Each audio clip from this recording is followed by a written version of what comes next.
कराची में सचल थाने की हदूद से अगवा 13 साल लड़की को ताहाल बाजियाब न कराया जा सका। लड़की को गुज़श्ता रोज बिलावल शाह नूरानी गोट से अगवा किया गया था। बेटी के अगवा के खिलाफ वालिदैन की जानिब से प्रेस क्लब के सामने एहतजाज भी किया गया था। मजीद जानते हैं डॉन न्यूज़ के नुमाइंदे इमरान हफीज से। इमरान बताइएगा, पुलिस का कोई मौक़िफ़ सामने आया?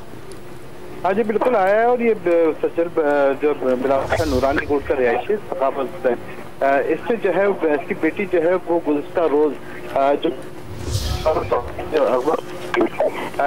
ये है कि जब वो सो के उठने से बेटी घर पे नहीं थी और घर का दरवाजा भी जो है बाहर से बनता, इसकी अदम बाजियाबी के ऊपर जो है वो उसके वालिद ने जो है आज प्रेस क्लब के बाहर एहतजाज किया है और सड़क पर लेट कर ये जो है वो दुआइयां देता रहा और अपनी बेटी की बाजियाबी का मुतालबा करता रहा है, जिसके बाद मुकदमा दर्ज हुआ है। पुलिस का ये मौका सामने आया है कि जिस चीज की निशानदेही की है उसको हिरासत में लेकर उससे पूछताछ की जा रही है।